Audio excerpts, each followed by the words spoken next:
Revisiting the college football 2023 season. Of course, we all know the results, but just taking a fun little adventure down memory lane next on the Michael Welch Podcast. All my blessings, all my blessings, all my blessings, all my blessings, all my blessings, all my blessings, all my blessings, all my blessings.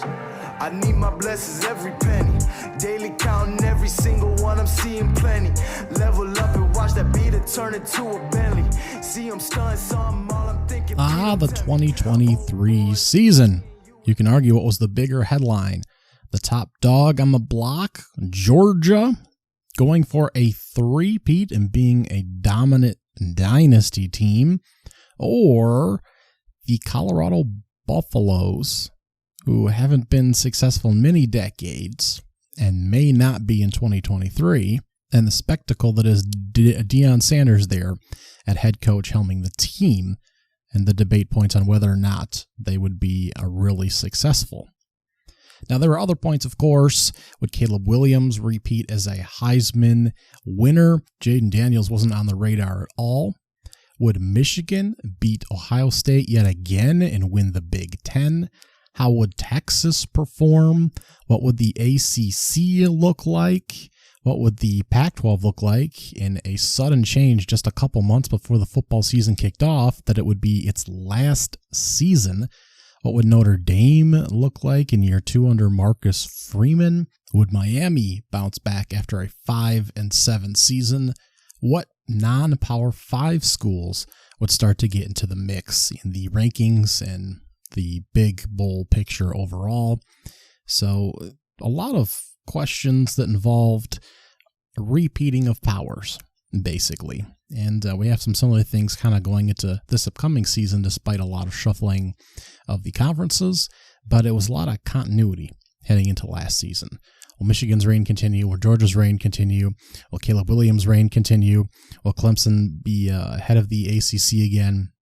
A lot of similar storylines heading into last season, which perhaps did not make it onto the radar as a scene of oddities, perhaps, where strange occurrences might happen. Now, the AP Top 25 preseason was Georgia, Michigan, Ohio State, and Alabama. To round out the top 10, it was LSU, USC, Penn State, Florida State, and Clemson, and it was like that in a lot of different areas. We did round out the top 20, Washington, Texas, Tennessee, Notre Dame, Utah, Oregon, a lot of familiar teams there. Kansas State, of course, had a lot of success the year previous. TCU wandered in there, Oregon State, and Wisconsin, Oklahoma as well. And then the back end of the top 25 usually gets a little, you get some different teams in there depending on what publication you're looking at. The AP Top 25 included North Carolina, Ole Miss, Texas A&M, Tulane, and Iowa in that group there, and the Coaches Bowl followed suit.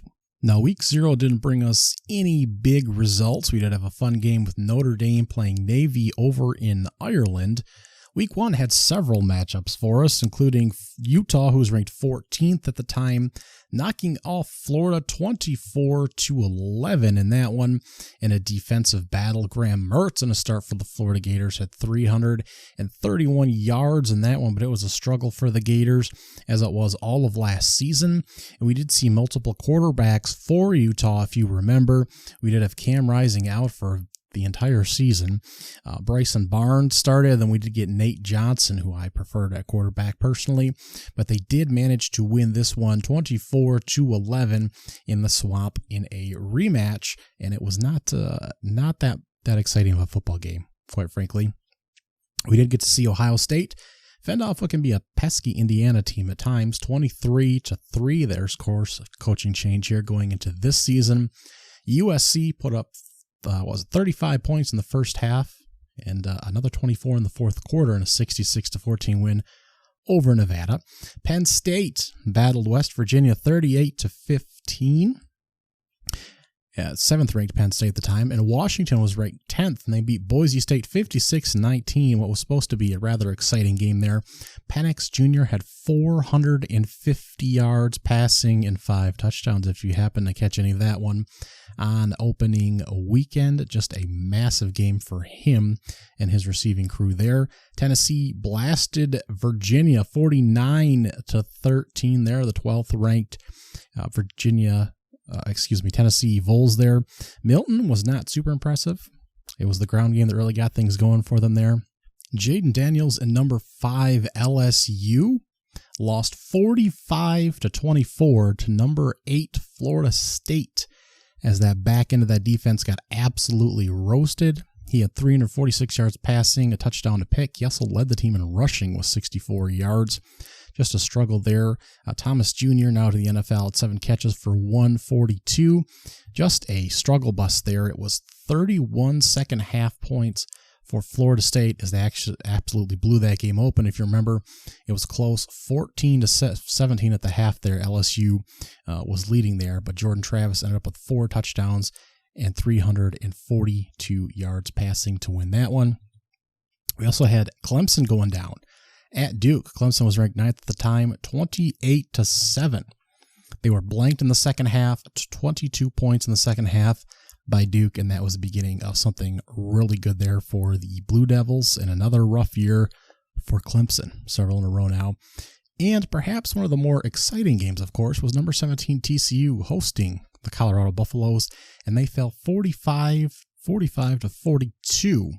Sadir Sanders had 510 yards passing and 4 touchdowns.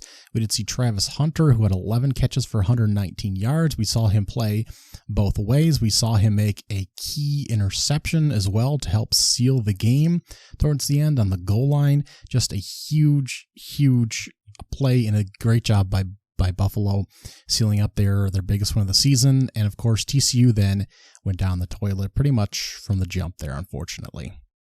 Wide open, they took advantage. 3rd down, Morris. Intercepted, wow! Travis Hunter, unbelievable! Hunter just plucks it out of the air. Are you kidding me right now? That was wide open from the booth. 100 times out of 100, I see that action from up here. That's a touchdown. They had the back wide open, Major Everhart, number 22, and out of nowhere, Hunter comes off of his route and dives for the interception. Holy cow. Week number 2 saw number 3 Alabama and number 11 Texas going at it in a rematch. Remember, it was a QB controversy. I was going to say carousel. It was a little bit briefly, as Jalen Milroe and Sampson were going at it as quarterback for Alabama. Milroe locked on the spot here for this particular game, and he struggled. He could hit the ball downfield, but he struggled on throws otherwise. He was 14 for 27, 2 touchdowns and 2 picks. He was also 44 yards rushing with 45 for Chase McClellan, so he was close to the leading rusher as well. But this team really struggled. Quentin Ewers had a couple beauties in this game, although sometimes I don't like the way he throws the football. That's a personal preference. He's 24 for 38 for 349 and 3 touchdowns. The Longhorns win 34-24. They really win it going away. They outscored Alabama 21-8 in the fourth quarter. This was a massive game, and it looked like Alabama never really had a shot. You can never really count them out, but it was 13-6 at the half, and they just looked like hell all the way throughout. Just really struggled. And Nick Saban wasn't doing quite as much yelling on the sidelines. He looked a little resigned, knowing that they had problems and not necessarily expecting them to just pull this game out. Showing tonight. Lewis in the pocket, launching downfield. Mitchell, touchdown, Texas. Aggression and execution, 39 yards. Number 12, Utah survived Baylor in a 20-13 win after a late no call there. Outscored them 14-0 in the fourth quarter. They were trailing there as the quarterback problems would persist, of course, throughout the rest of the season. And number 13, Oregon survived at Texas Tech as well. Now that was a struggle. 38-30 the final. They outscored Texas Tech 20-3 to win by 8 at the very end there. A pick 6 helped to tie that one up, and that was after week 1 putting 81 points up on Portland State and had everyone talking. Now, why in particular did they have everyone talking about Portland State? Just a whole other question. But to turn around and struggle against Texas Tech had a lot of folks questioning how productive they'd be moving on throughout the season. Meanwhile, LSU drops 72 points on Grambling. North Carolina, Appalachian State. The rivalry you never knew you needed continued. 40-34, North Carolina wins in double overtime. And this is just can't miss television every year. It's outrageous. So North Carolina moves to 2-0. Hampton, 234 yards rushing and 3 touchdowns. And Appalachian State is almost lockstep there with North Carolina through the whole thing. This is just an amazing game. You need to just go check the highlights for this one and some of the matchups between these two teams. They combined for almost 1,000 yards of offense, and it's just an amazing game all the way through, really. Oklahoma played what was supposed to be a great game against SMU. Sooners ranked 18th at the time, and it is a snoozer in the first half, 14-3 at the half. They pull it out 28-11. Washington State hosts Wisconsin and beats them 31-22. That makes back-to-back years that they've beat the Badgers because they went and beat them the year previous as well. Tulane, unfortunately, had a QB issue because they're ranked 24th, and hosting number 20 Ole Miss would have had an opportunity to be an SEC team. They fall short 37-20. They're outscored by 17 points in the fourth quarter as the Rebels don't put up an outstanding amount of offense.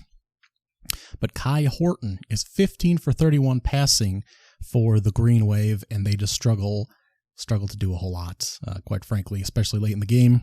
1 year after playing a rather sleepy game, Texas A&M ranked 23rd, and Miami play a much better contest in a 48-33 battle with the Hurricanes coming out on top. Van Dyke throws 5 touchdowns and 374 yards to pull out this one. We get scoring from both teams in every single quarter, so not a whole lot of defense, but we got a whole lot of offense in this one. We do combine for almost 900 yards of offense, and we have like 17 penalties and 4 turnovers. It's still a sloppy game, but we have some points and some offense this time. We got a kick return by Miami, 98 yards, so much more entertaining game by all accounts. We have Colorado then playing Nebraska here, drops the Cornhuskers to 0-2. Colorado, of course, the high building. They're ranked 22nd at the time. They win 36-14. We know Nebraska, I think, leads the country in turnovers last season. Senator Sanders throws another 393 yards and 2 touchdowns. And this is also a game at the half. It's not until things go absolutely off the rails for Nebraska. It is 13-0 at the half, but Colorado scores on a couple possessions, a couple minutes left before half. So there's like nothing happening for the first, 25 minutes of this game. And Colorado in quarters 2 through 4 scores 13, 10, and 13 points.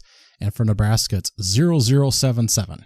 So it's just terrible turnovers and not being, they're able to do some things on offense, but just can't do anything to stop the onslaught that is the passing game of the Colorado Buffs.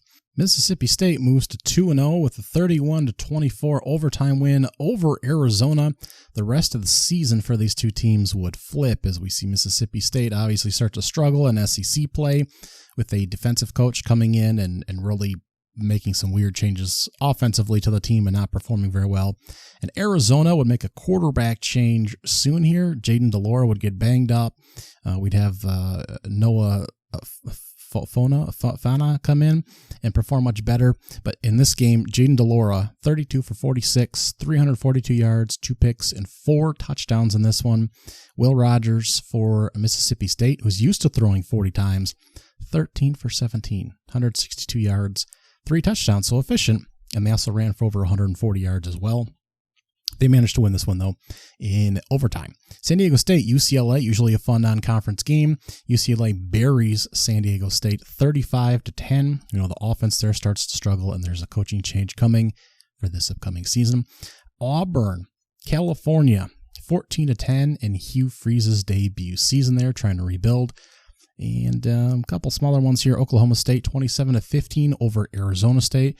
We do see Jayden Rashada. Yet another Jayden to keep track of here. He was the 5-star that was originally going to Florida, had an NIL deal fall through, ended up at Arizona, was banged up, was benched. Now he transferred out and he's with another program this upcoming season. But he did start here for Arizona State in the young coach's first year here, Mr. Kenny Dillingham, and he's going to have, I think, a successful Arizona State program moving forward. May continue to have some struggles in this upcoming season. Struggled a bit last year.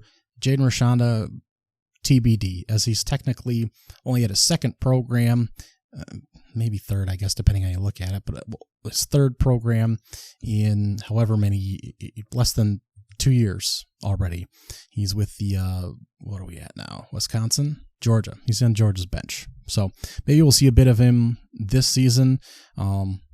Maybe the following year, he's with a good program at least there. Nice 6'4", 185 pounds, have to bulk up a bit, but we'll see. Was not successful combination last year. Week 3 was exciting in that there were a lot of closer games with bigger teams, but not quite as many upsets. We did have Georgia, who was down at home to South Carolina at the half, 14-3, but they blanked the Gamecocks in the second half and won 24-14 to stay at number 1. Number 2, Michigan looked sloppy as J.J. McCarthy threw 3 interceptions, but Michigan won 31-6 over Bowling Green after just a 14-6 halftime lead. Florida State had to hang on at Boston College. 31-29 was the final in that one. Texas beats Wyoming 31-10 after 3 fourth-quarter touchdowns. Penn State, who is ranked 7th, has 5 takeaways against Illinois and still only wins by 3 possessions, 17 points, 30-17. Number 10, Alabama, continues to struggle, and they win 17-3 against South Florida. Our only real big upset is number 11 Tennessee on the road at Florida. They lose 29-16. Joe Milton not looking elite again, and we do have Trevor Etienne, 172 yards rushing for the Florida Gators. He's transferring to Georgia this upcoming season as well, but he has a big day for the Florida Gators, and it clearly looked like the ground game was going to be their strength last season. And then Missouri moves to 3-0 after a 61-yard field goal, finishes off the upset against number 15 Kansas State. LSU moves to 2-1 with a win over Mississippi State in a 41-14 victory as well, where Jayden Daniels has 381 yards passing and 2 touchdowns. He also rushes for several as well, as he starts to look like the quarterback that'll eventually win the Heisman, of course. The other big game is Colorado, number 18, as they go 2 overtimes to beat Colorado State. 43-35 is eventually the final there. We have Travis Hunter getting hurt in this game and then missing a couple after a bad late hit. We have tons of yards given up by Colorado. Fowler Nikosai, the hyphenated quarterback for the Colorado Rams, throws for 367 yards, while Sanders throws for 348 as the two combined for 47 passing attempts apiece, so almost 100 passing attempts there. 6 turnovers, 27 penalties in this game. Very chaotic. Went to like 2 a.m. or something like that. Colorado does pull this one out to move to 3-0, but it's very difficult and just a wild game to start the season, most certainly. And those are kind of the highlights from week 3 there. Week 4, slightly more exciting. Now, Georgia does put away UAB, but the Blazers do put up 21 points. So let's just keep that in mind. Michigan wins 31-7 over a 3-0 Rutgers team at the time. And so Michigan starts to pick up a little bit there, but not a team that's, hanging 50 on everyone, as that's becoming very clear. Overtime, again, and Clemson drops to 2-2. They lose at home to Florida State, who moves to 4-0. 31-24 is the final in that one, as the Florida State Seminoles start to put their mark on the ACC. And that game was really just a defensive slog, really just a big defensive battle. We get a couple ranked matchups that actually matter. Number 7, Penn State hosts number 24, Iowa, and blank the Hawkeyes 31-0. Drew Aller, new to the starting quarterback position, throws 4 touchdowns, but only 166 yards. We would see throughout the season that he struggles a bit against the top competition again, Michigan and Ohio State, but he does just fine against Iowa. Number 9, Notre Dame hosts number 6, Ohio State, in a power battle, and Ohio State comes out ahead 17-14. And if you remember this game, it came down to a big goal line play literally at the buzzer. You got to be alert for a run here as the last play of the game. Give it to him, train him up the middle. He's in. Touchdown, Ohio State. They walk it off at Notre Dame Stadium. At this point, we've seen enough Kyle McCord to know that he's probably not going to win a national championship with Ohio State, and he's going to be the weak link in the team. Ironically, he transferred out and went to Syracuse. They brought in Kansas State's quarterback for this season, and that still could be a problem going into this next year. But he made the big passing plays that mattered in that final drive to get them down to the goal line and allowed Henderson to dive in for that touchdown. Notre Dame, of course, on the other side had transfer quarterback Sam Hartman in his first big game for the Notre Dame Irish there, transferring in from Wake Forest, and he had a pretty productive year there. A couple ranked battles in the Pac-12, winning in kind of opposite methodologies. Number 11, Utah won 14-7 over UCLA, who was ranked 22nd at the time. UCLA scored a touchdown late. Utah didn't score at all in the second half. Pretty boring game. Dante Moore came in, the 5-star recruit out of Michigan. I caught one of his last high school games. 15 for 35, 234 yards, a touchdown, a pick, a very tough day, and he was sacked a lot. Utah wins with defense again. Nate Johnson was in there at quarterback, only had to throw the ball 17 times, and the Utes won. They just managed to win and scrape by like they did in so many games last year. And then Oregon, number 10, of course, hosted Colorado, who was ranked 19th. A big battle here, and it was 42-6. And 35 of those points came in the first half for Oregon. This was over early. Then Alabama was ranked 13th. If you remember, they welcomed in number 15, Ole Miss. 24-10 was the final there. As we started to get some proof of life there of the rolling tide, they were able to get their hands around the neck of Jackson Dart, Quinshon Jenkins, and some of those great offensive players there of the Ole Miss Running Rebels. Milroe wasn't awesome, but he played better. He was 17 for 21 passing for 225, 10.7 yards per toss there.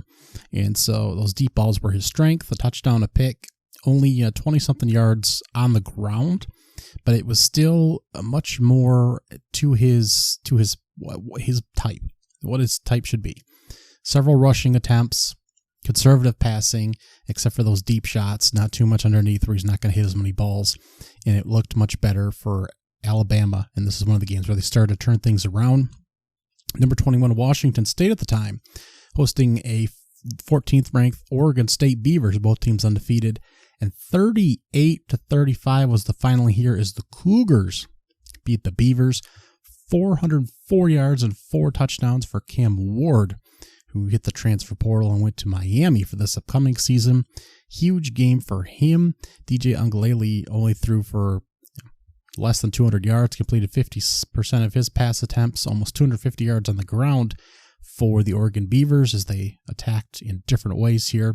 Again, a little bit of a sloppy game on the defensive side, and Washington State led by 3 touchdowns going into the fourth, but they did hold on to win this game here.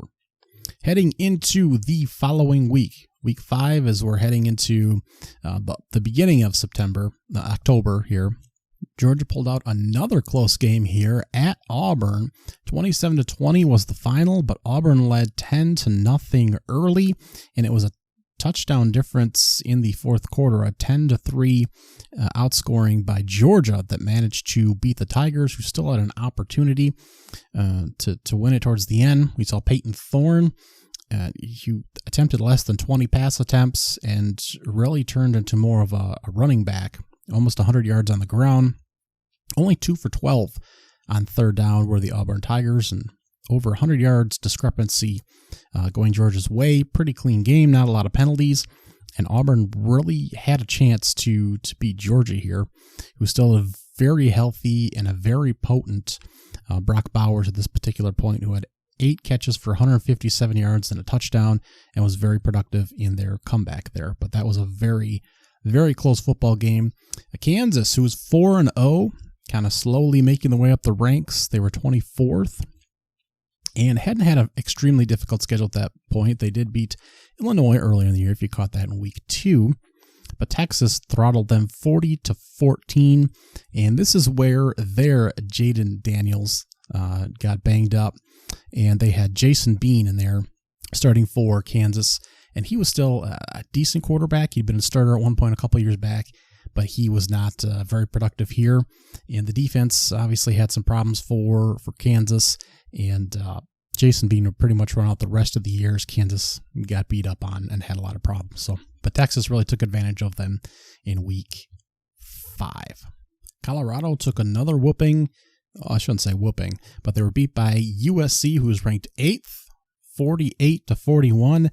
Again, defense was a problem for Colorado and USC, as it turns out. And Caleb Williams, 6 touchdowns, 403 yards passing.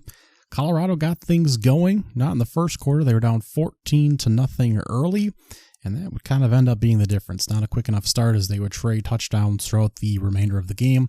Another 4 touchdowns, 371 yards for Shedeur Sanders, and they got the ground game going as well. They got everything going by the time the game was over with, but again, USC able to pull this one out. And Notre Dame and Duke playing what you would consider a nice back and forth game. Little defense, little passing, little running.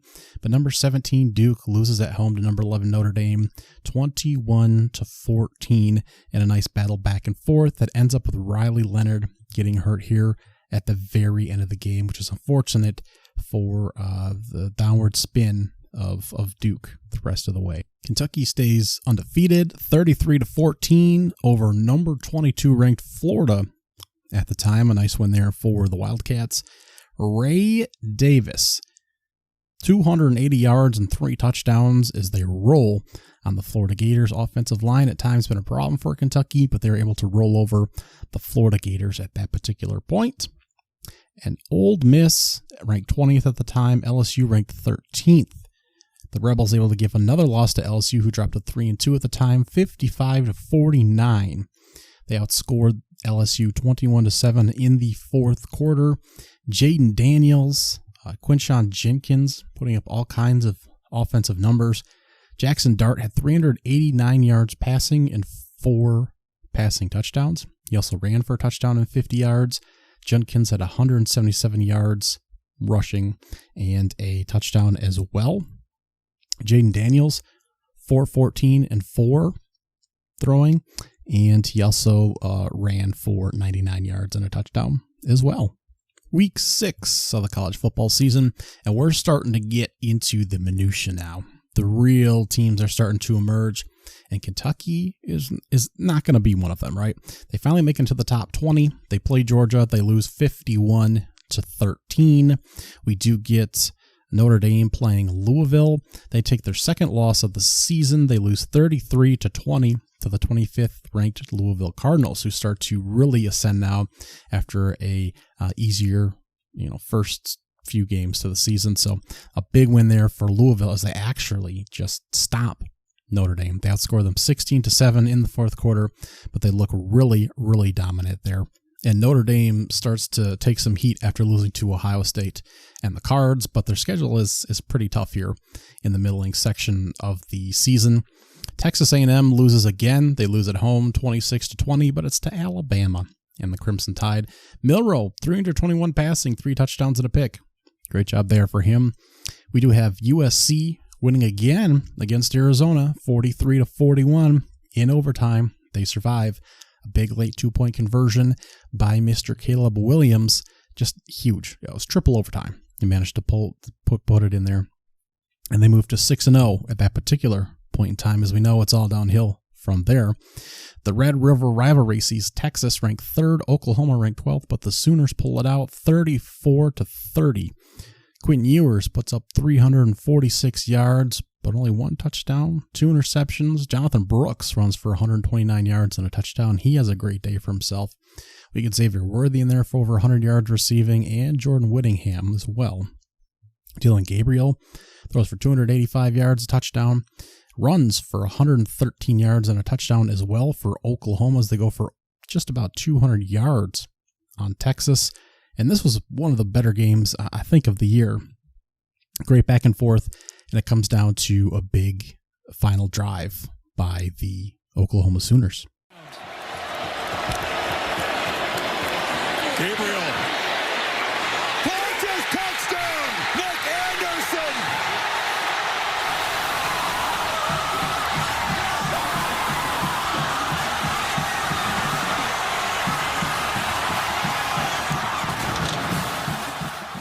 A touchdown score with 15 seconds left in a game that had a little bit of everything in it. Washington State falls from the unbeaten after losing to UCLA 25-17. Another tough game from Dante Moore, but a great game from Carson Steele, who had 141 yards on the ground. He was a transfer in from Ball State. Georgia Tech shows life. They moved to 3-3, which is surprising, after beating number 17 Miami, who drops their first game of the year. 23-20 was the final there. Tyler Van Dyke threw 3 interceptions in a tough game for him. And LSU prevents themselves from losing the 3rd game of the season and gives Missouri their first loss. They moved to 5-1. LSU moves to 4-2 in a 49-39 shootout. It really just looked like Mizzou ran out of gas at the end, as Tiger A outscored Tiger B 22-7 in the 4th quarter. We did have Brady Cook, 411 yards, 2 touchdowns, and 2 picks for the Missouri Tigers. And LSU had all kinds of offense all over this game. Jayden Daniels, 259 yards, 3 touchdowns. Logan Diggs ran for 134. Jayden Daniels added another 134. On the ground, Malik Neighbors had 146 receiving. So a great day for those guys. Cody Shader had 114 yards and 3 touchdowns rushing for the Missouri Tigers as well. And top receiving target, Luther Burden III, 11 catches for 149 yards in that one as well. That was a good game up until the 4th quarter there, where LSU really just thumped the Tigers. And you felt like it was pretty much over for them, and it was indeed. Wyoming moves to 5-1 and gives Fresno State their first loss of the season. They had just broken into the top 25, slowly building a little resume for themselves there. 24-19 was the final there. And Mikey Keene, starting quarterback for Fresno State, had a rough day there. He was a transfer in from Central Florida, South Florida, something like that. He took a loss there with the Bulldogs and Wyoming in a very frisky Mountain West last year, if you remember. Air Force, Boise State, Colorado State, Fresno State. Now, some of those did end up towards the bottom of the league by the end of the year. UNLV, Wyoming, but it was very competitive for most of the season last year. Now, as we move into week number 7, we start to have, maybe it was the following week here, week 8, but the Michigan rumors of the guys on the sidelines and the cheating stuff come out. So that started to trickle through the rest of the season as well. So that was not fun to deal with in the typical college football season. Nothing remarkable in Big Ten college play this particular week, though, as we see our top squads, of course, every year, Michigan, Ohio State, Penn State, pull away from the lower level teams that they are matched up against. We do have the big game here, number 7, Washington hosting number 8, Oregon. 33-36 was the final of that game. If you remember, Washington's, almost said Washington State there. Oh my, that was a party foul there. Washington is able to pull this one away at the end. It does come down to the final drive. First, Washington is able to score within 2 plays to put them up 36-33. with under 2 minutes remaining, and a 10-play, 50-yard drive for Oregon results in a missed field goal. And that's how close this game was to just, not even, just going to overtime. It was just a back-and-forth game between two really great squads. So it was tough to see Oregon lose, I guess, on a missed field goal, but you'd go in overtime and just play extra innings anyways. So just a great game. Notre Dame, USC, both ranked, but Notre Dame clearly better. 48-20. If you remember, just a whumping. Caleb Williams threw 3 picks, and this was just over. This was over early. 24-6 at the half. Notre Dame was still putting on points in the second half because USC kept turning the ball over. We did have a ranked matchup in the ACC, number 12, North Carolina, number 25, Miami. 41-31 in a decent ball game here. We did have a decent amount of offensive output for neither team, hitting 50 points here. Tyler Van Dyke was putting the ball in the air, 391 and 4 touchdowns. Drake May never had like an outstanding game per se. He did have 273 and 4 touchdowns in this one on 33 pass attempts. Omarion Hampton had 197 yards rushing and a touchdown in this one as well. 3 touchdown receptions came from Devontae Walker on 6 receptions. So a couple fumbles a fumble for Drake May as well. One of his better games, certainly. And both of these teams are just kind of weird last season. All the points for Miami came in the second and fourth quarter where they scored multiple times. And 21 of North Carolina's 41 points came in the third quarter. They're just weird teams, weird games sometimes. Louisville takes its first loss. They made it up to 14th. They were blanked in the second half in a 38-21 dumping by Pittsburgh, which of course went through another losing season. Jake Plummer threw for 350 yards and had more turnovers than touchdowns. Had a rough game there. Alabama survives a feisty Arkansas team, 24-21. Jaden Milroe again comes out looking not too bad in this one. The offense, despite putting up only 24 points, he did a decent job. 10 for 21 doesn't look great. 238 yards, though, on 11.3 average. Couple touchdowns. Ground game did a good job. Looked decent. It wasn't really that close. 8 points by Arkansas made it look closer than it was. That was Alabama last year, just not elite. Oregon State was still ranked 15th, had one loss. UCLA was ranked 18th, and they fell 36-24 to DJ Uiagalelei. DJ Moore again had a handful, 3 picks on the day, and Oregon State really got after them. A couple of sacks by Kelvin Hart Jr., and the defense had 5 total, 5 for loss. Handful of passes defended, just got all over UCLA. It really didn't seem that close when watching the game. Duke picked up another win, 24-3 over NC State. They were ranked 17th at the time.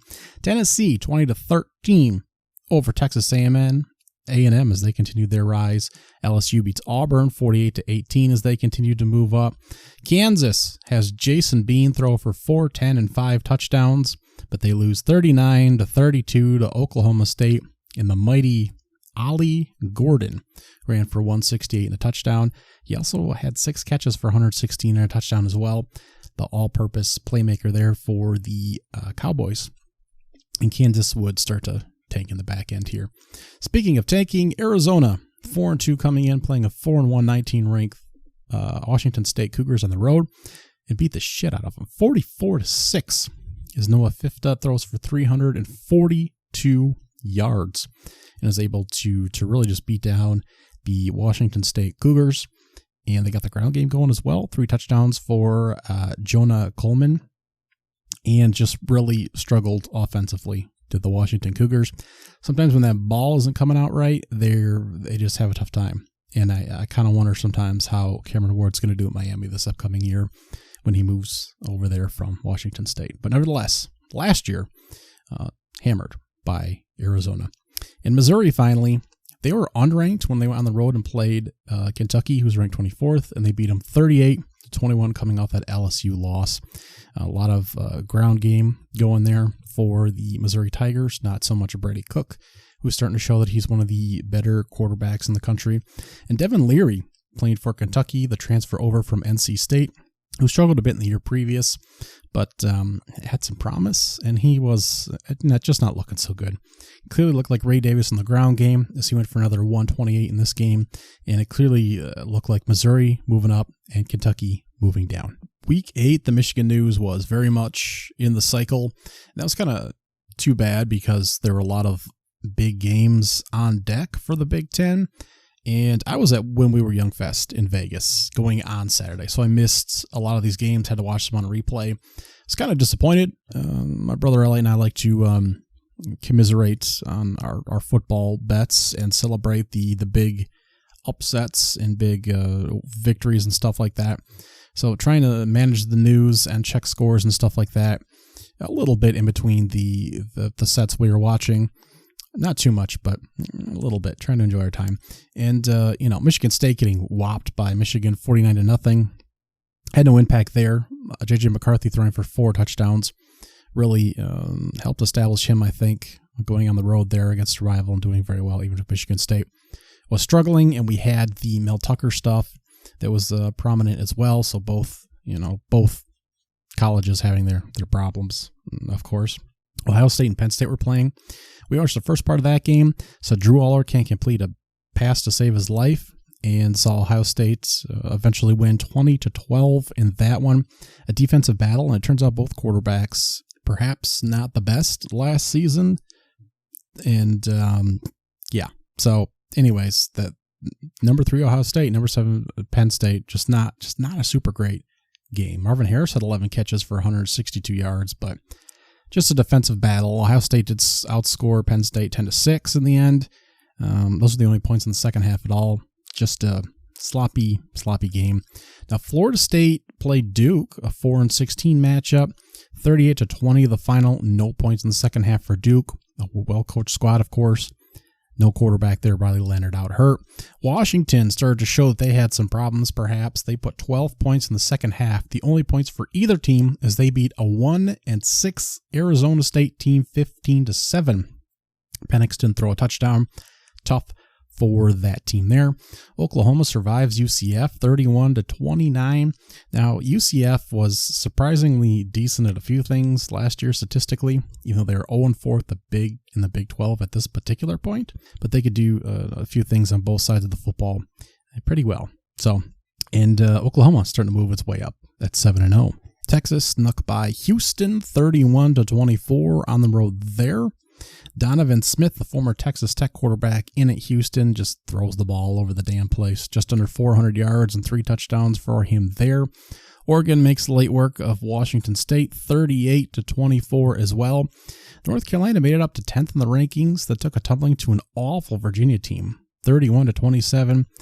I can't make heads or tails of that. The leading statistical leaders all over the board are North Carolina. Yet Virginia made about the key plays. Not much else to say about that. Alabama gets revenge on Tennessee in a 34-20 win. They blank Tennessee in the second half after trailing at halftime, and we're like, hey, Joe Milton, he's got something going here. Ole Miss 28-21 over Auburn. Again, losing record for Auburn here, but feisty team. Looking forward to this year. Just keep that in mind. They were close in some of these. 34-32, Utah does beat USC. Let's keep in mind, we're talking about potentially superstar NFL Caleb Williams for USC and Huckleberry Finn over here playing for Utah. So that's the discrepancy here at quarterback. It was Bryson Barnes back in again. He did throw for 3 touchdowns, but, you and I could throw for that much against USC last season. We did have LSU beat Army, only of note. It was 62-0. Jayden Daniels put up a bunch of numbers in this particular game. And we did have UCLA. No, is that the only one of note? Oh, and the final game of note was Iowa, who was ranked 24th. They lost to Minnesota 12-10 in a game that probably no one watched, but it did happen. Week 9 then. Moving on to week 9 here, we did have Georgia play Florida at the Swamp. Neutral site, that's what it is. Neutral site. I'm off on this one a little bit, but the greatest cocktail party, right? 43-20 was the final in this one. It was Georgia all the way. Ohio State played a little bit closer game against Wisconsin, 24-10. It's rough when it's a 2-touchdown win, and it's, I guess you'd kind of consider it close. Kyle McCord did not look particularly clean in this game either. A couple picks, couple touchdowns. Travion Henderson ran for 162 yards. That was the big difference here for the Ohio State Buckeyes. Washington, again, giving up points on the back end. Stanford put up 33. Just Washington put up 42 and an extra touchdown in the fourth inning to win this one. 4 touchdowns, 369 for Michael Penix Jr.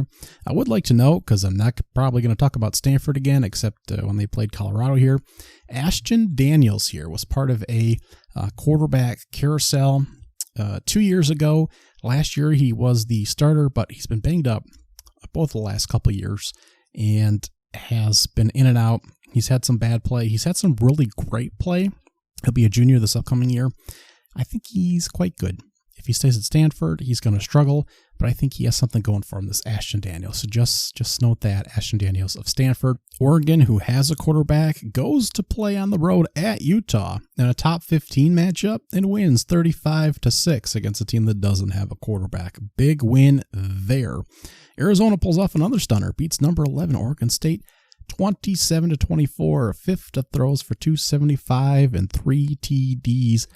Big win for those guys there. Georgia pulls another upset, and it's on North Carolina, 46-42. In this one, 22-7. They outscored them in the second half. Donovan Smith, 22 carries, 178 yards, and a touchdown. Dante Smith, goodness gracious, for the Georgia Tech Yellow Jackets there.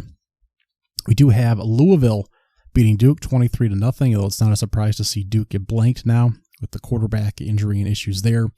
Colorado moves to 500 with UCLA winning 28-16. They move back to Ethan Garbers at quarterback there. Tennessee beats Kentucky 33-27. And Tennessee's now 6-2. Kentucky 5-3. UCLA squeaks out another one, 50-49 over California. I believe that was on the Pac-12 network. Otherwise, I would have recollection of that. And James Madison has snuck into the top 25 rankings, wins 30-27 over Old Dominion to keep it rolling for those guys. And the last one to touch on was Kansas, who is probably not quite dead yet, you're thinking at this point in the season. 38-33, they pick up a fourth down with Jay Money, and they beat Oklahoma 38-33, a big win for them to win late in that game. 4th down and 6 for Jason Bean. Game on the line. It's there. Lawrence Arnold in the clear. Inside the 10. Portal now a minute to go. 2 timeouts for Oklahoma. Kansas with Neal. Touchdown. Here, Jason, sometimes Kansas actually converted 2 4th downs on that big drive, and this was coming off an interception the drive previous with just under 3 minutes to play. Get the ball back, complete 2 4th downs on a drive. The next time, just an amazing, just crazy game. This is something that's going to be on rewatch, on replays and stuff like that, and another game that you should definitely look up the highlights to as well. Now, week 10, as we're heading into the Halloween weekend here, we had Ohio State ranked number 1. They were 9-0. They beat a already bowl eligible Rutgers team 35-16. Kyle McCord, less than 200 yards pitching again. 3 touchdowns though, looked all right. Missouri was close against Georgia on the road. They lost 30-21. Brady Cook was driving there, had a toss go the opposite way of his receiver and was picked off, and Georgia punched a late one in that game to knock off number 12 Missouri. Georgia was ranked number 2 at the time. Florida State played another not close game, but not a blowout for a while against Pittsburgh, 24-7. Jordan Travis, 360 yards pitching and a touchdown in that one. It was 10-7 at the half. Pittsburgh did not score in the second. 52-42, number 5 Washington over number 20 USC on the road. 3 touchdowns and 312 yards passing for Caleb Williams. But do you know what happened on the other side of the football here with Dylan Johnson? You remember him, right? The nice speedy little guy who had 256 yards rushing and 4 touchdowns against the USC Trojans. Absolutely nutso. Penix, light work, 256 and 2 in this one. Alabama beats LSU 42-28. Jayden Daniels has 219 pitching and 163 rushing for 3 total touchdowns. But Alabama holds them to 7 points in the second half, and they're able to get a huge win here, and they move to 6-0 in the SEC at this particular point in time. Notre Dame takes a third loss as Clemson moves over 500. 31-23 is the final in that one as Sam Hartman takes another tough blow in a big game after losing to Louisville, Ohio State, and now Clemson. Yikes. Still not a lot of positive attitude on Clemson here. Colorado State moves below 500. 26-19 is the loss to number 16 Oregon State. A big touchdown push on the back end of DJ Uiagalelei to get it in the end zone there. And we do have Arizona being another ranked team. Number 19 UCLA falls 27-10, 5th to 300 yards and 3 touchdowns there. Kansas scrapes together another win to move to 7-2. This one over Iowa State, who was just over 500, 28-21. Michael Pratt's in playing for Tulane. They crept back into the top 25. They're 8-1. That only loss is to Ole Miss. They win 13-10 though over a 1-8 East Carolina team. That's a yikes. And Air Force, we talked about the Mountain West. Air Force had crept to the top 25, only to lose 23-3 to Air Force. And finally, 3 big games. Kansas State lost earlier in the season at the last minute at the buzzer to Missouri. Now they go on the road to number 7 Texas. They go for it on 4th down and overtime. Don't make it. Texas wins 33-30. Will Howard 300+ yards and 4 touchdowns, and they give a rough time to Quinn Ewers there. Ewers is how he was portrayed on this day.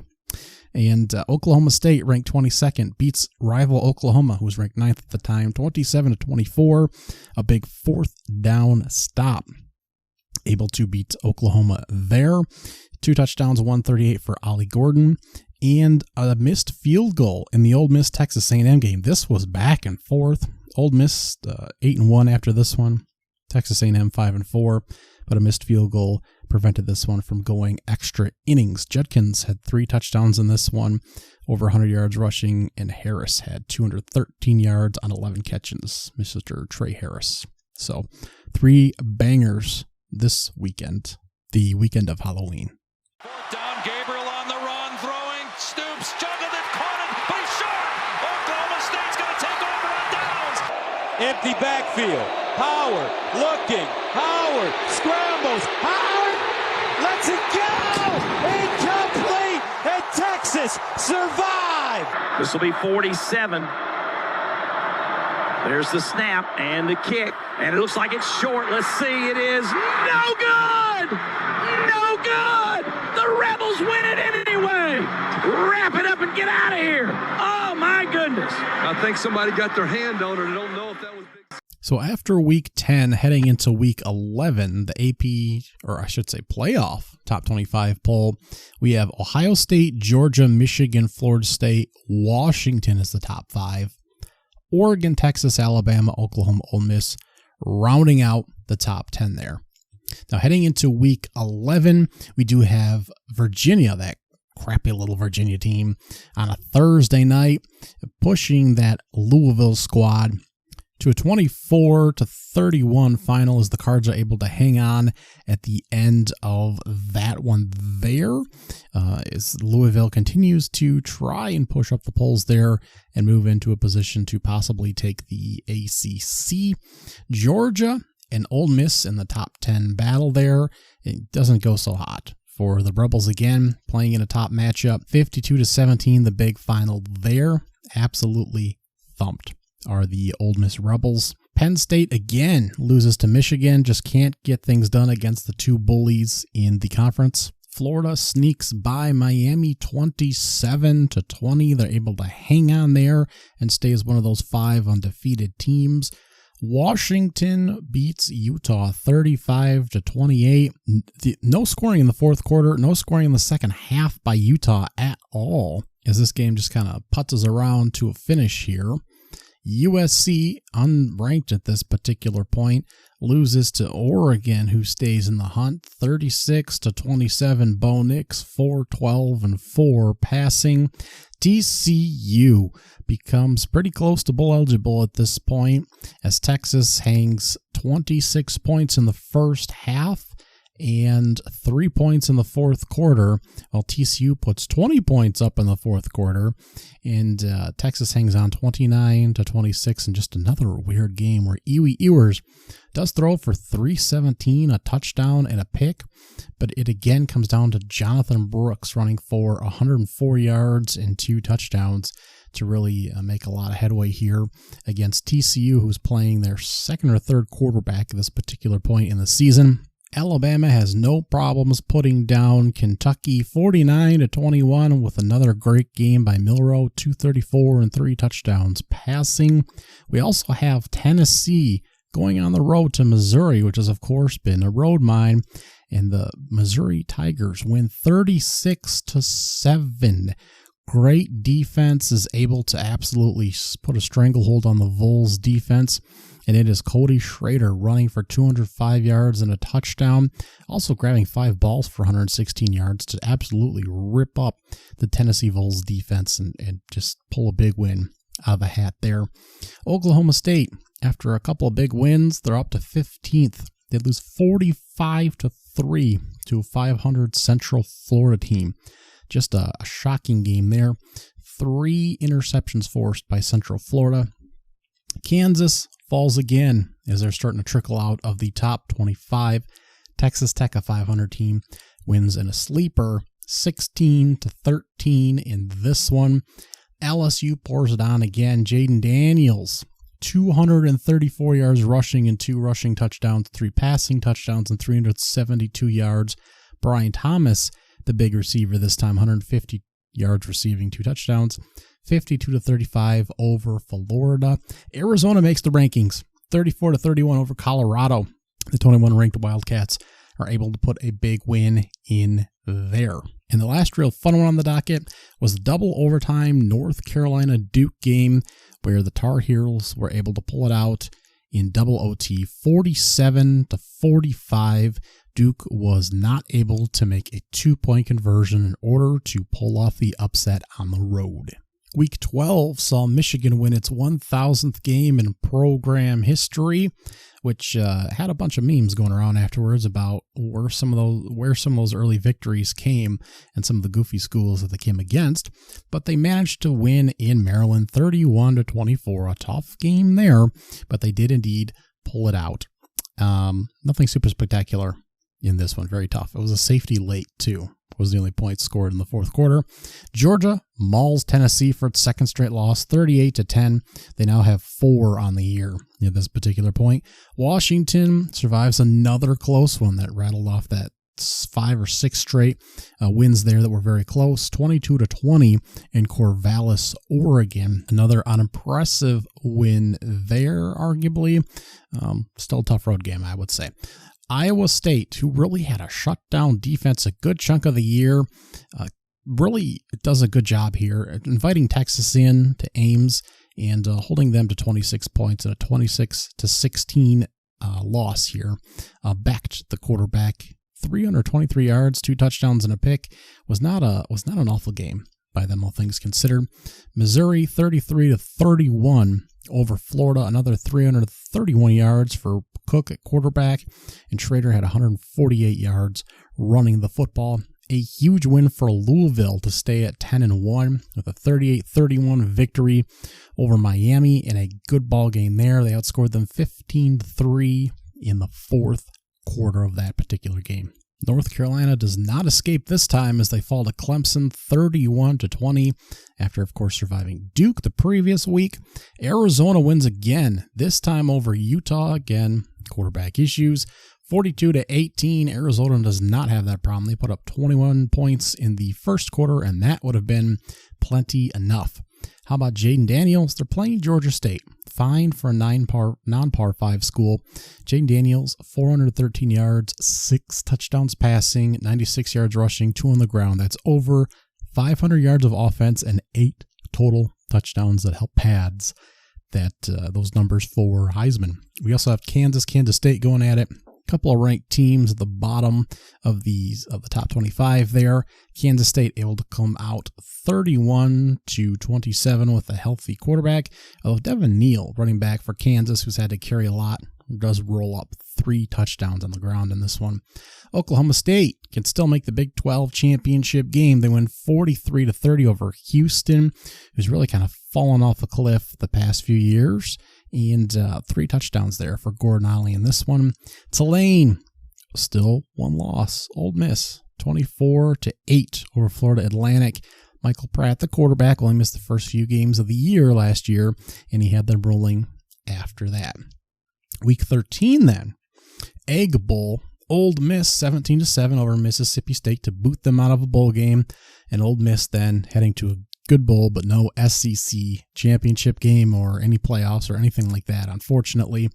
Oregon State tumbles to Oregon 31-7 as the Ducks look mighty fine there behind Bo Nix, 367 yards passing. And a lot of games are not very competitive. Oklahoma shoots out TCU 69-45. Penn State blanks Michigan State. Texas rolls up on Texas Tech. Missouri smashes Arkansas. Iowa puts up a whopping 13 points on Nebraska.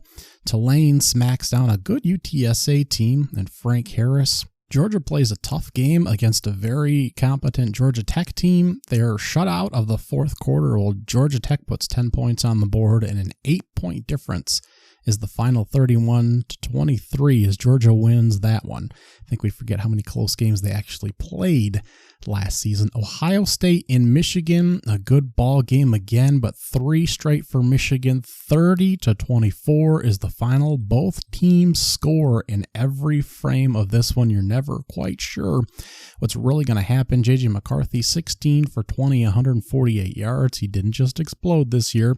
Much better job by Ohio State, but still 88 yards. Carrying for Blake Corum in this one. We did have Kyle McCord, 18 for 30 for 271, 2 touchdowns, and 2 picks. It was just a couple of big plays at the end of the game that Michigan was able to make to kind of gum up what Ohio State was doing and pull this one out. Washington is able to beat Washington State 24-21 on a last-minute field goal, which actually knocks the Washington State Cougars to 5-7 after such a great start in a top 25 ranking at one point, shockingly. Florida State stays undefeated 24-15 over Florida. Such a big win there for the Seminoles, and they had Rodemaker in at quarterback, of course, with the big injury to Jordan Travis that would cause a lot of the playoff controversy. What was his health? Louisville lost, the second loss of the year, 38-31 to Kentucky. That was shocking. LSU sucked, but ended up beating a suckier Texas A&M. Outscored them 21-6 in the final frame. 42-30 was the final in that one.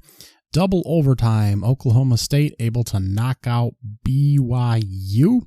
Ollie Gordon, 5 touchdowns and 166 yards on the ground in that one.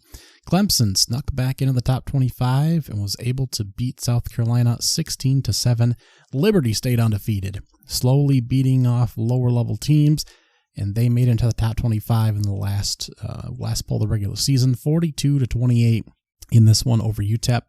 And finally, the Iron Bowl, as we all remember, of course, right? Number 8, Alabama, on the road against Auburn. And Auburn's just about to win this one here. Alabama is driving, trailing by 3 points in this game. 24 points, 24-20 is the score. They are driving inside the 20. They make it all the way down to the 8-yard line. They lose a yard on a run. They lose another 18 yards on a wild sack play. They lose another 5 yards on an illegal forward pass. And all of a sudden, there's 43 seconds left. They're down 4 points, and they're on the 31-yard line. Just an outrageous sequence of events. Again, 4th and goal, 32 seconds left, and they're 31 yards from making it in. Here's the play. 4th and goal from the 31-yard line. Here's the snap. Milrose stands in, lets everybody get downfield. Still standing. He throws into the end zone. He caught it. It's caught! It's caught by Isaiah Bond. Caught by Isaiah Bond in the corner of the end zone. Touchdown, Alabama. The Crimson Tide with 32 seconds to go in the ballgame. We need a little bit more juice on the call there. Just a little bit more excitement for such a huge play. Probably the biggest one for Alabama since that national championship big toss by 2 in the end zone to Georgia. Such a big play. Anyways, that locked in a SEC appearance for Alabama, where they played Georgia the following week as a 1-8 ranking. Alabama managed to win that too, as we know, 27-24. Big deal because that kept Georgia out of the playoffs, and you could have a conversation about whether or not Georgia was actually still the best team in the country. That's a conversation that could be had. Georgia was actually behind going into the fourth quarter. Alabama outscored 14-7 in the fourth quarter, so Georgia behind 20-10 heading into the fourth there, and had to try to rally to win in the SEC championship game. It was a defensive battle. 321 yards for Georgia, 306 yards for Alabama, 4 for 12 on third down for Georgia, 3 for 13 for Alabama. The rushing yards were well under 3 per yards for each team, and about 8.4 per passing attempt, 8.3 for Georgia and Alabama, respectively. Beck was great in this game, 21 for 29, 243 yards, didn't have any touchdowns, no turnovers. They struggled to get the ball really going successfully on the ground. Brock Bowers had 5 catches for 53 yards. The defense was able to get after Jayden Milroe. He was 13 for 23, 192 and a couple of picks. They were able to get the ground game going a bit with Rondell Williams, the reserve one of the running backs there. Isaiah Bond had 5 catches for 79 yards and had a little bit tougher time sacking Mr. Carson Beck there. But for all the discussion had about Florida State, you could kind of have one about Georgia, even though they didn't have a conference title in hand. If we're just talking about which team could win the national championship, Georgia was still very much in the conversation. Now, speaking of Florida, they did play Louisville. It was a 4-14 matchup. 16-6 was the final, if you remember, because Florida State's defense came to play. Louisville, the tires had come off a little bit. They were 10-3 at this point. Jack Plummer was 14 for 36 in this game, 111 yards and a pick, well under 100 yards of rushing, a couple of fumbles. They couldn't get anything going in this game. Now, Brock Glenn for Florida State had 55 yards and 8 of 21 passing. It was Lawrence Toafili, who had 118 yards on the ground, and Trey Benson with another 67 that got this going. A couple turnovers for Florida State as well. Really an ugly game, but they were able to get, 6 sacks, I believe it was, by the defense on Florida State.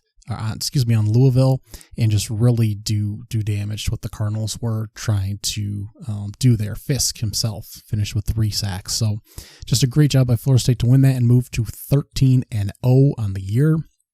Michigan munched on Iowa, who was ranked 16th at the time, 26-0 in that game. No surprises there. Oklahoma State did play themselves then into the Big 12 National Championship game, 9-4 overall, 18th ranked. Now, it wasn't their quarterback that really pushed them there. And again, this season, quarterback's going to be a bit of a question mark, but you have to remember that Alan Bowman was there last season. He's going to be back again this year. Ollie Gordon was their star running back. Ironically, in the championship game, Big 12 championship game, 34 yards rushing, not so hot. Alan Bowman threw for 250 and 3 touchdowns, but they were crushed by the Longhorns, 49-21. Just no match for the top of the conference there. Ewers had 452 and 4 touchdowns in this one. Just absolutely lying waste to the Cowboys in this one. Liberty stayed undefeated, 49-35 over a good New Mexico State there, coached by Jerry Kill, who was 10-4 on the season. Liberty did a great job. They have a good quarterback there in Caden Salter, who returns this year in the championship game, 319 yards passing and 2 touchdowns. Also 165 yards rushing and a rushing touchdown as well. Now, Washington and Oregon, 2 top 5 teams, met again, and Washington won again. scored one more touchdown than Oregon in the fourth quarter. 14-7 was the margin there. We had Dillingham, 28 carries, 152 yards and 2 touchdowns. Penix again, 319, only 1 touchdown and a pick. Another, close game there. Bo Nix had 3 touchdowns in this one passing and almost 300 yards of total offense. But the Ducks were 3 for 10 on third down, where Washington was 10 for 15. They had they had about 120 yards more offense than Oregon did, and they ultimately came out on top, but just by a field goal. So they just barely did so. Again, 2 games, both came out Washington's ways, but just by their narrowest of margins, really. So I still believe that Oregon, along with Georgia and Florida State, healthy with Jordan Travis, of course, could still have a chance at the national championship if replayed with the 4 teams that did make it in the mix. I think all those 7 were pretty comparable, all things considered. MAC championship had a couple of 11-2 teams in there, Miami of Ohio and Toledo. Toledo, the heavy favorites to win, but they lost 23-14. Boise State looked really bad for a long time, but ultimately ended up in the Mountain West Championship game, as did UNLV, although they lost 44-20. So yet again, the Broncos come out on top. Talon Green did a pretty good job, better runner than a thrower, I think, and he will transfer to a new school for this upcoming season to make things interesting. He will be an Arkansas Razorback. Troy at 11-2 upended an 8-5 Appalachian State team, 49-23 to take home the Sun Belt Conference.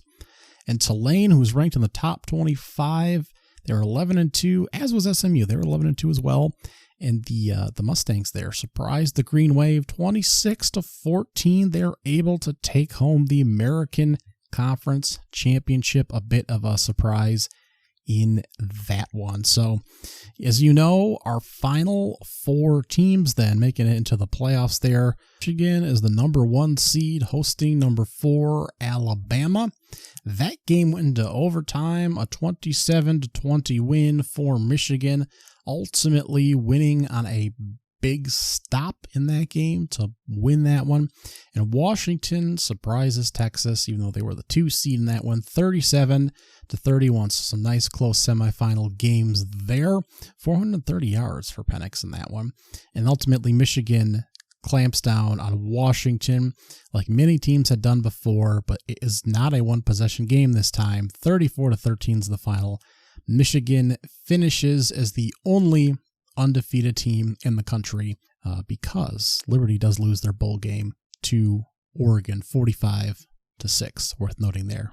Bo Nix does play in it, throws 5 touchdowns and 363 yards. But back to the playoffs real quick. Alabama does a pretty good job with Michigan. The defense looks pretty sharp, but J.J. McCarthy plays a pretty clean game. He has 3 touchdowns. He does not turn the ball over. He's 17 for 27 for 221 yards. He makes the plays that he needs to. He has 25 yards on 3 fairly conservative scrambles. Michigan still manages to have 3 fumbles in this one. Jalen Milroe on the flip side, plays pretty conservative, 16 for 23, 116 yards, doesn't turn the ball over, 21 scrambles for 63 yards. McClellan comes back for this one. Jason McClellan, he's hurt for a couple games, but has 87 yards and 2 touchdowns, 6.2 yards per carry on this one. They also have fumbles all over the place. Only one actually goes back to Michigan, only one they actually lose.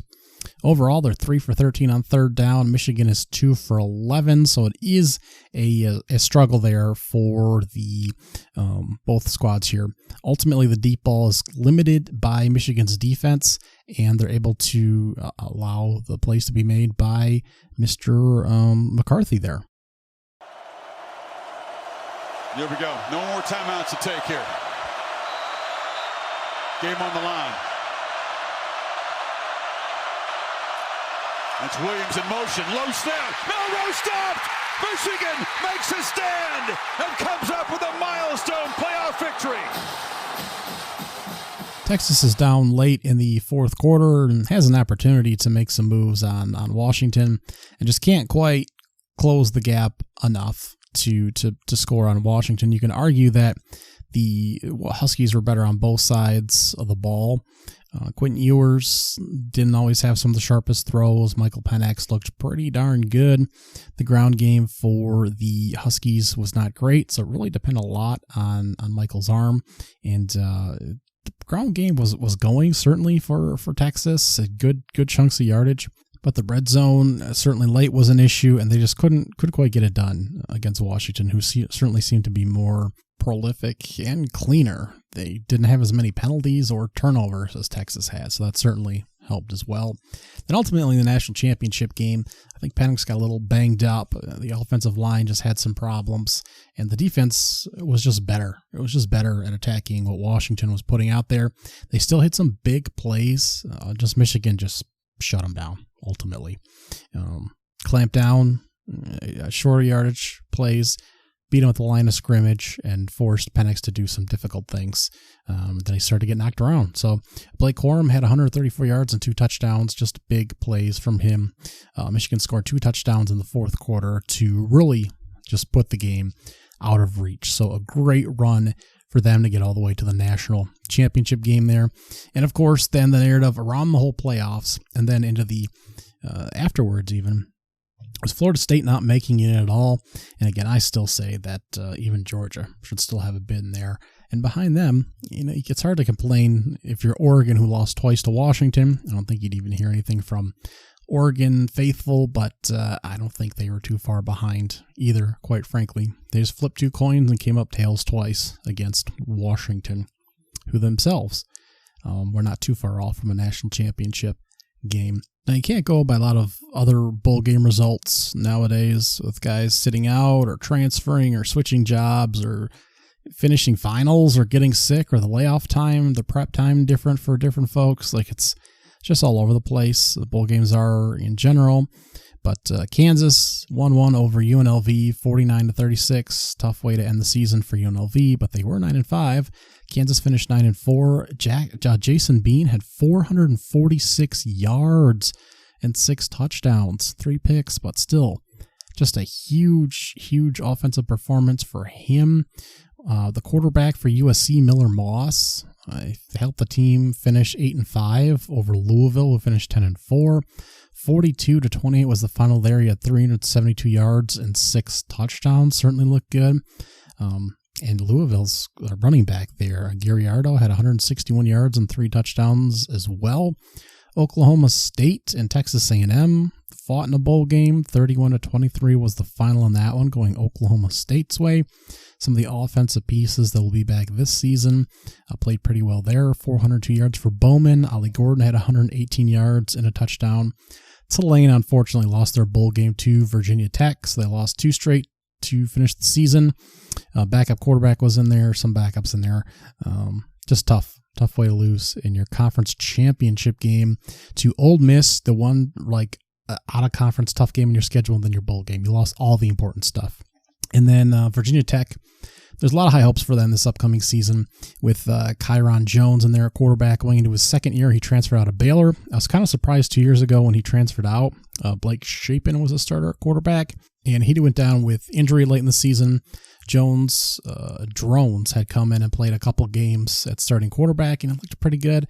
If not, kind of a wash at talent level. Really, what they're adding completely different kinds of quarterbacks, but indifferent as far as overall value to the team. So I was like, this Drones kid looks like he can at least run a little bit, throw a little bit, run a lot and throw a bit. And ultimately, they stayed with Shapen for another year. Drones transferred. Virginia Tech ended up finishing 7-6 last year, and now there's a lot of hope that the offense has made some steps and the defense looks pretty good for this upcoming season. So keep that in your back pocket. West Virginia was thought to win like 3, 4, maybe 5 games, fire their coach, all kinds of things. They beat North Carolina and ultimately finished with a better record. They were 9-4. North Carolina was 8-5. 30-10 was the final in the bowl game with all kinds of backups and stuff. But worth noting, Arizona finished in the top 15. They punched out Oklahoma 38-24. They beat up on Jackson Arnold there, who will be taking over the starting spot for Dylan Gabriel at Oklahoma, with Gabriel actually not going to the NFL, but transferring to Oregon. Even last year, there was a lot of buzz about Arnold and his potential there for the Sooners, and of course, FIFTA there for Arizona coming into this upcoming season will be a lot of buzz after taking over that starting position.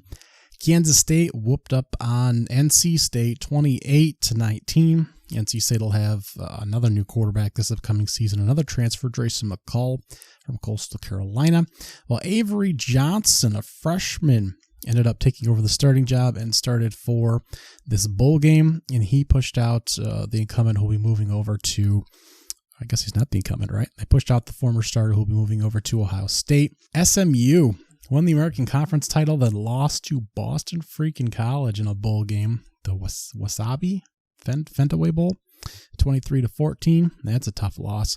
Rutgers beat Miami in the Mowers Pinstripe Bowl, the Bad Boy Mowers Pinstripe Bowl, 31-24. Seems like a tough loss there for Miami, even though they had some guys out, but a great win for Greg Schiano, second time around there at Rutgers, continuing to build. Ohio State lost 14-3 with everyone out, but Brady Cook meant something to him for the Missouri Tigers there. 2 touchdowns in the fourth quarter for Missouri, 1 field goal in the first quarter for Ohio State. Boring as shit game. Notre Dame 40-8 over Oregon State, but coach was already out the door. Clemson 38-35 over Kentucky for a game that meant quite a bit for both of those teams actually after struggling. 9-4 for Clemson, 7-6 for Kentucky. Penn State lost to Ole Miss 38-25 in the Chick-fil-A Bowl. Tough year for the usual runners-up in their 2 conferences. 10-3 for Penn State, 11-2 for Ole Miss.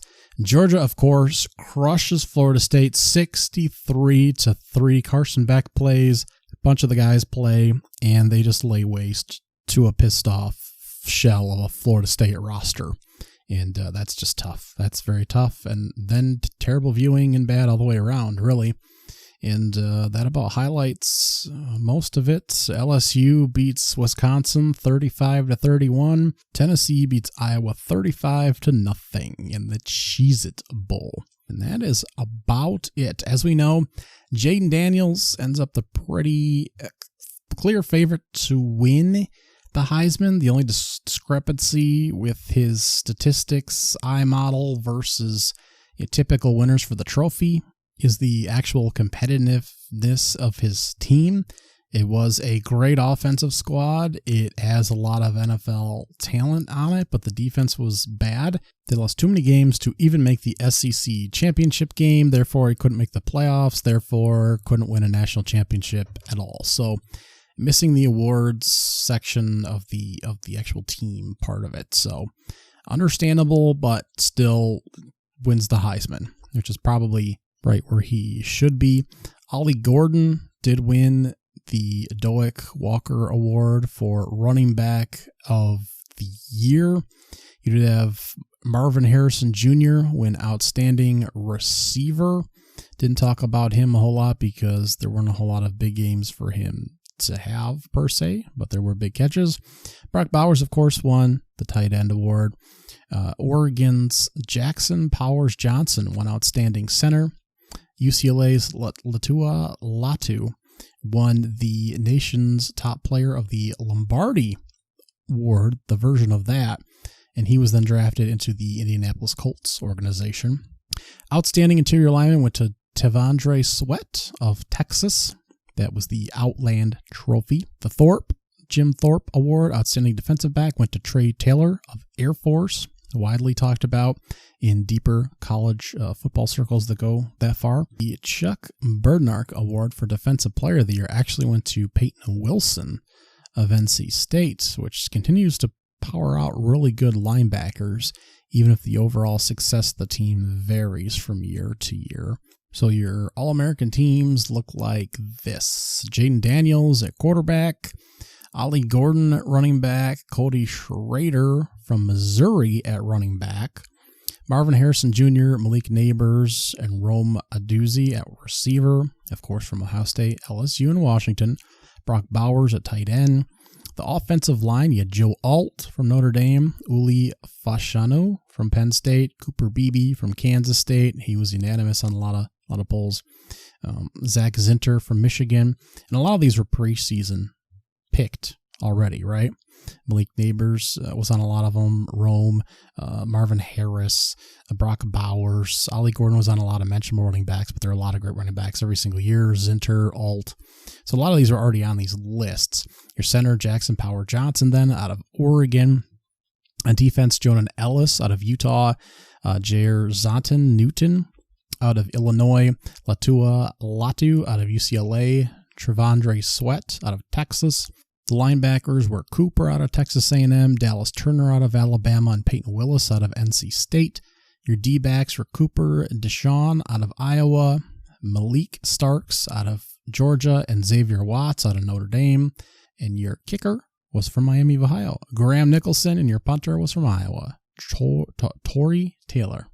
And Travis Hunter, your all-purpose / return specialist out of Colorado.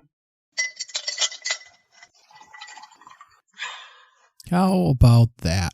Looking back, remembering last season, all the craziness we had, the Pac-12 in its final year going at it, Michigan pulling it out of the Big Ten again, the Big 12 adding a bunch of teams and going at it, and adding a bunch of teams again this season. So looking forward to this upcoming year. Enjoyed looking back on last season. Next episode will be number 200. I'm releasing it on my birthday this Saturday, July 20th. Look forward to that. We're doing a few different topics for that. And I'll talk to you then. Thank you very much. Goodbye. All my blessings, all my blessings, all my blessings, all my blessings, all my blessings, all my blessings, all my blessings, all my blessings. I need my blessings every penny. Daily counting every single one, I'm seeing plenty. Level up and watch that beat it turn into a Bentley. See I'm stunned, something all I'm thinking, please don't tell me. Oh boy, she was seeing